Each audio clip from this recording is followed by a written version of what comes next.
I am an idiot for being the first word my nephew said. My brother and his wife have a baby over a year old. He's 15 months. I regularly take care of him, which doesn't bother me, because I'm happy to help my brother. However, his wife is a stay-at-home mom and doesn't work, so I don't know why I need to take care of their child. But whatever, I don't want to cause problems. I work and have a dairy farm. I asked my brother if it was okay to take his son to work with me whenever I'm babysitting. Otherwise, I wouldn't be able to work. I take the proper safety precautions, and he only rides with me on the tractor because there's a proper baby seat. My brother said it was fine.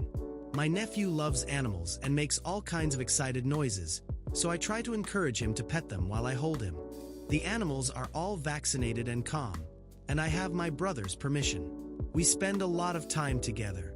My brother and his wife have been trying to get him to say his first words, though it's not a simple task, and they don't exactly make it easier. Instead of mommy or daddy, they try to get him to say meh or pie, but my nephew just doesn't understand. He's a baby, and those words seem complicated for him. We were at my parents' house for a Sunday meeting, and I was sitting playing with my nephew. He suddenly looked at me and started saying, B, B, B, B, B. I thought it was just normal baby talk, but he got more intense, repeating these letters, then started saying M, M, M. Then, he shouted BAME and pointed at me, laughing. My brother and sister-in-law immediately started shouting at me, saying that I was teaching him to say my name and that I was being selfish. They immediately took the baby, and my brother shouted at me, "You took his first word, which should have been our moment." They went into another room and stayed there for about 10 minutes, then left. But when they were leaving, the baby looked at me again and shouted, with his playful baby voice, BAME, and pointed at me again. My sister-in-law yelled at her son, and then he started crying, and she yelled more at him. She herself started crying, and soon they left. My parents think I'm an idiot and that I shouldn't have taught the baby my name, but I didn't teach him. The only times he hears my name are when someone else says it. They think I should apologize to my sister-in-law for ruining what should have been a special moment for her as a mother. But, honestly, my sister-in-law doesn't act like a mother. She doesn't work, and yet I take care of her child 5 days a week. I refuse to care for him on Saturdays and Sundays because I want to do some heavy work, and she throws fits about it. At family events, the baby is always left to me, to play with, to feed, to calm down if he cries, and to change his diaper when necessary. Update: I took my nephew to his parents' house early Friday afternoon and told them that it was their baby and that they needed to take care of him. I wouldn't be babysitting anymore unless it was a terrible emergency, like death or illness. I gave them books on how to be parents and explained everything they were doing wrong. We had a long conversation for a few hours, and honestly, I thought everything was settled. I went over there on Sunday afternoon, and my nephew was doing very well. He was stumbling around the room and laughing, looking great. I thought we had turned a page. He even said his second word, Vi. I don't know why, but he uses that word now to get attention, instead of BAME. I only stayed there for about an hour, and everyone seemed happy. When I was leaving, I mentioned to my brother that I would help my fiancé move to my house on Monday. On Monday morning, I fed the cows and calves, and so on. I was running late to meet my fiancé, so I took off my work uniform, ran inside, grabbed my truck keys from the table, and didn't even look at the living room. You can imagine where this is going. It was 10 a.m. At that moment, I got into the truck and went to my fiancé's house. I stayed there for 3 hours helping her carry boxes and bags. We went out for lunch around 2 p.m., stayed at the restaurant for an hour, shopped together for about another hour, and then went back to her house to get my truck and the rest of her stuff. We got back to my house around 7 p.m. We were standing, talking in my backyard, when we both heard screams and crying. I unlocked the door, rushed inside, and was met with an image I'll never forget. My nephew was on the floor, screaming and crying with his face all red. He was sucking on one of the closed bottles. The high chair I have was fallen on the ground. He had tried to climb onto it. Earlier in the day, I checked the security cameras of the house after the guardianship council arrived. My TV was on the ground, broken, the place was a mess, and his diaper was in desperate need of changing. I picked him up and started to calm him down while changing him. AIA heated up 3 bottles in the microwave and then stayed with him and fed him for me. I received a message from my brother asking if I could take him back to their house around 8 because they had a surprise for everyone. They were throwing a party to announce something, and that's why I had to be the babysitter that day, so they could get everything ready. They didn't send me any messages beforehand, so I thought about calling my brother, but when I looked at my fiancé, who was pulling the bottle from the baby's mouth to stop him from drinking too fast and having stomach problems, I decided to call the guardianship council and the police. The guardianship came to us, and the police went to them. I handed over the baby, gave my statement, and a copy of the recordings from my security cameras. My sister-in-law arrived at my house at 7 a.m. and left my nephew. My living room baby monitor captured almost all of the baby's movements, and one of my external cameras captured a good part of his movements in the kitchen. He pulled the TV on top of himself after crying for a few hours. That's how he got a bruise on his forehead. He tried to climb onto the high chair, but it fell on him and hurt his shoulder. He sat in the car seat that was on the living room floor and just screamed my name. What was the surprise my sister-in-law was going to announce, you ask? Well, it was nothing. She was pregnant again. In her words, the first child was very easy to take care of, and she wanted a daughter. Unfortunately, the guardianship council in my country strongly believes in rehabilitation, but in an aggressive way, not just saying, here's your child, try to do better.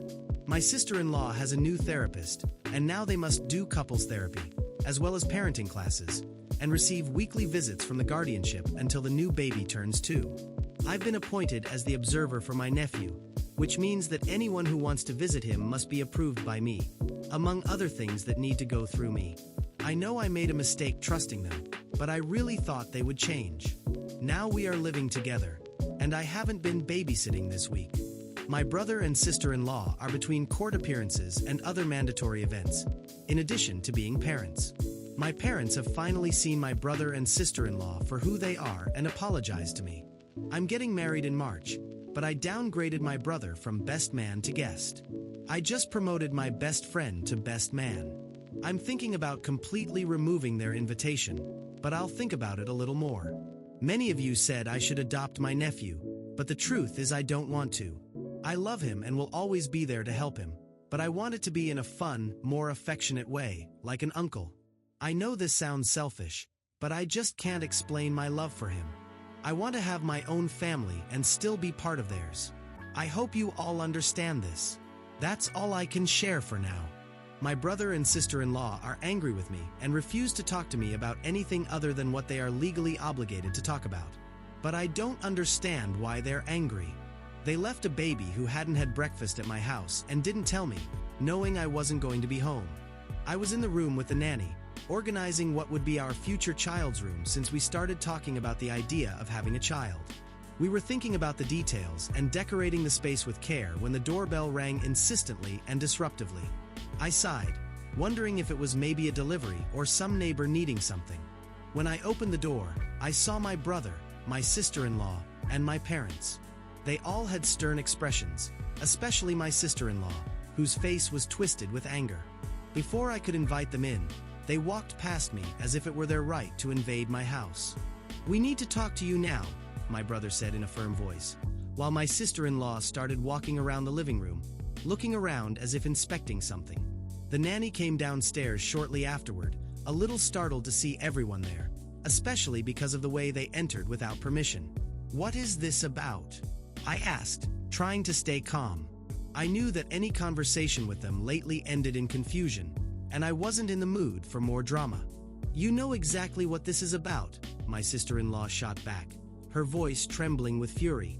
"We're tired of how you treat us, like we're incompetent, like you're better than us. You reported us to the guardianship council, and now we're being monitored like criminals. This is your fault. You left the baby alone in my house without even telling me," I responded, trying to keep my voice steady. I had no way of knowing he was here. I was upstairs with the nanny, organizing what was going to be the future room for our child, and you just left him here with no responsibility. "You should have told me." My brother looked like he was about to explode. "You're separating us from our own son. Now we have weekly visits from social workers, and we're being treated like we're abusers. This is all your fault, and now we need you to undo this."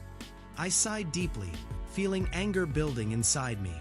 I had always been there for them, always helped more than anyone else, and now they were blaming me for their own failures.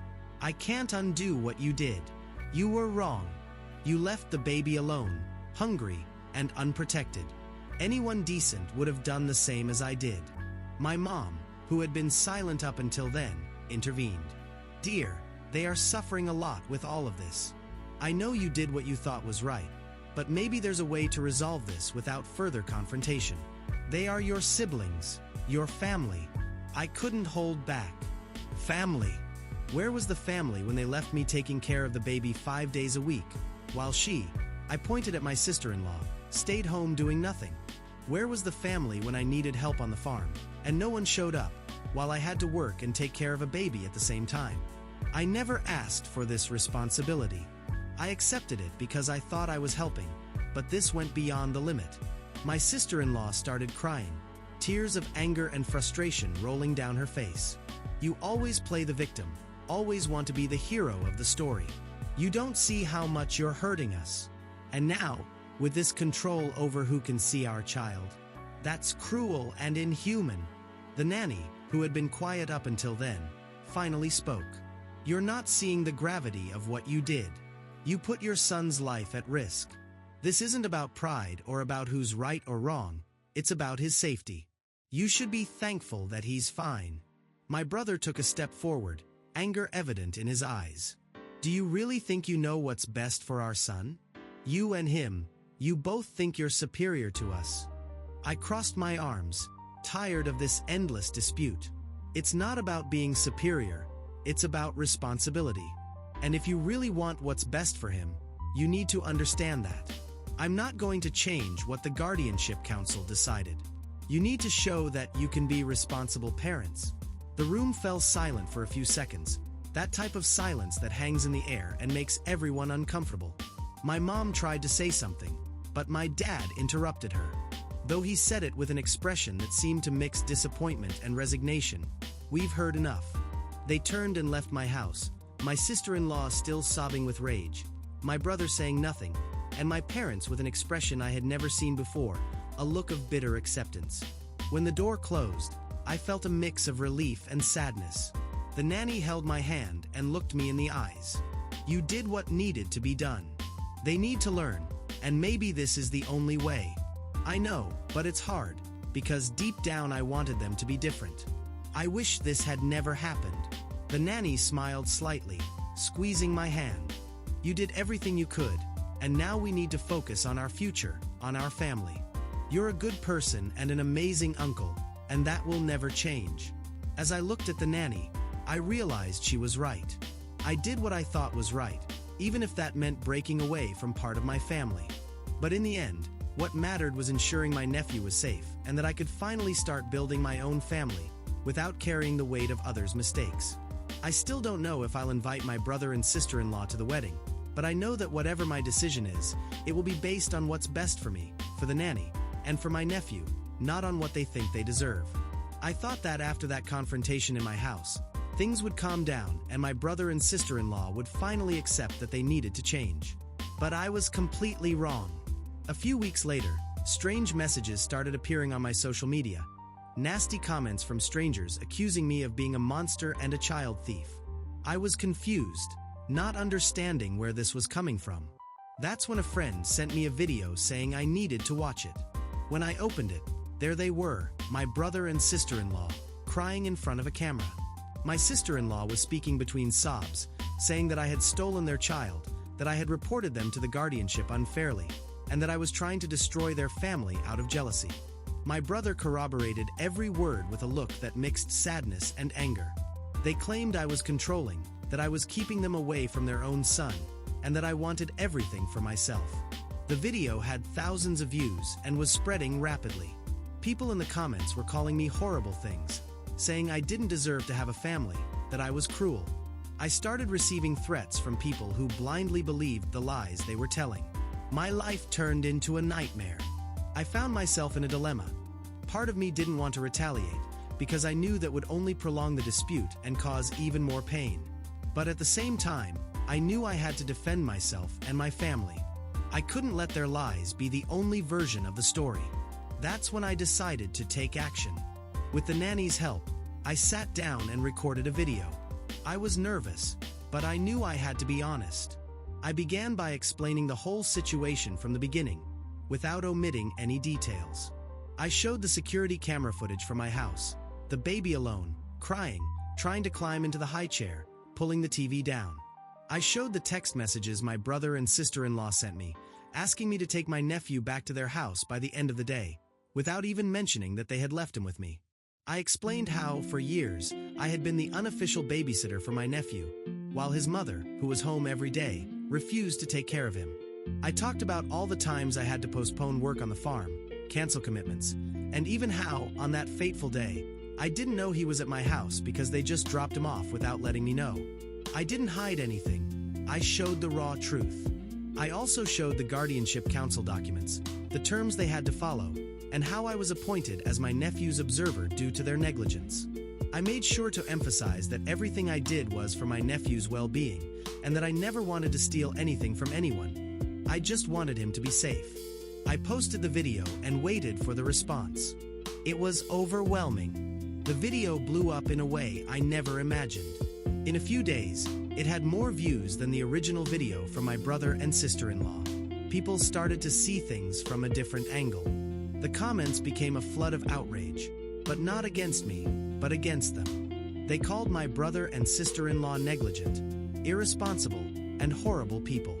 Many questioned how they could have had the audacity to defame me after everything I did for them. The two of them became famous for the wrong reasons. Blog articles began popping up, commenting on the worst parents of the year and how the internet had united against them. They were now seen as examples of terrible parents, and the public had no sympathy. Their lives turned into chaos. This time, I wasn't the one who put them in that situation. It was their own actions, the choices they made. I decided I wouldn't invite them to my wedding.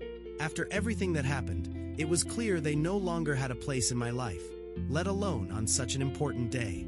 The nanny and I had a beautiful wedding. My best friend was my best man, and my true family, the people who had been there for us, was present to celebrate with us. As for my nephew, he now lives with us. My brother and sister-in-law's rehabilitation was a failure. After multiple visits from the Guardianship Council, it became clear they weren't ready to be parents. In the end, the council decided on permanent custody. It wasn't an easy decision, but we knew it was what was best for him. And to be honest, now he's my son, legally and in my heart. He's much better with us, growing up happy, healthy, surrounded by love and care. He calls me Dad and the nanny mom. Seeing his smile every morning is the greatest reward I could have. I know my life took a turn I didn't expect, but I wouldn't trade it for anything. Now, sharing all of this, I wonder, am I an idiot for doing all of this? For fighting for my nephew's safety? For exposing the truth? For making sure he had a better life?